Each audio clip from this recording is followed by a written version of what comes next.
Okay. Ang problema daw kasi sir, babaero po kayo. Ano na yan, ma'am? Talagang tinupad ko yung sinabi niya, ma'am. Kasi sa probinsya nila, ma'am, pinahiya ako niyan eh.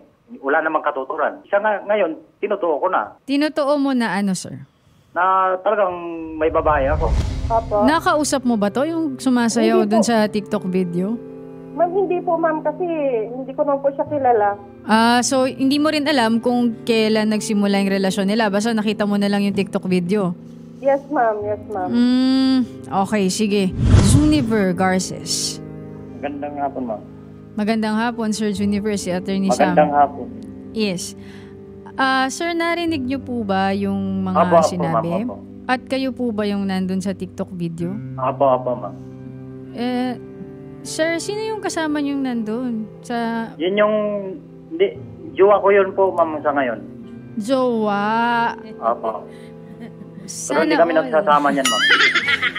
Sana all may jowa, sir, pero may asawa ka na kasi. Doon na nga tayo, ma'am eh. Nung kinausap ko siya, ma'am, nung December, nagmamakaawa ako sa kanya, siya nagmamatigas. Nagmamakaawa po na? Sabi ko, magsama tayo dahil sa mga anak natin.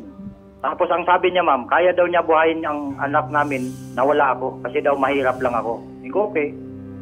Yun yung pagkasabi niya, ma'am. Okay.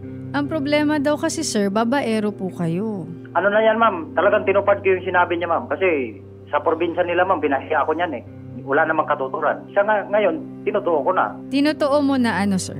Na talagang may babae ako. Sa probinsya, ma'am, binabarangay ako niyan. Walang katotohanan. Walang katotohanan na ano? Na sa diskuhan kasi yun, ma'am eh. May- Nahinalikan ko daw yung babae sa diskuhan. Tapos yun nga, napahiya ako kasi siyempre dayo lang ako doon. Meron kang kasamang babae sa diskuhan. Wala po. Tapos nagulat na lang ako po na pinabarangay ako dahil sa ganun. Hindi sa ngayon, tinupad ko na. Pero sir, ngayon may trabaho ka. Ma'am, may trabaho po ako. Ang problema ngayon sa trabaho ko, ma'am, hindi talaga totally na tuloy-tuloy. At nakakapagsustento ka ba? Mula nung lagi kaming nagbangayan, ma'am, hindi na ako nagbibigay sa kanya. Eh, hindi naman po para sa inyong misis ang Opo. pera. Para sa mga anak ninyo, sir. Obligasyon nyo yun. Kasi lagi siyang nag-open sa akin, ma'am eh. Kaya niya buhayin yung anak namin na wala ako. Eh talaga kung ano, ma'am, hindi naman ako nagtanggi, ma'am, na hindi ako magsustinto. Kasi anak ko naman yun eh.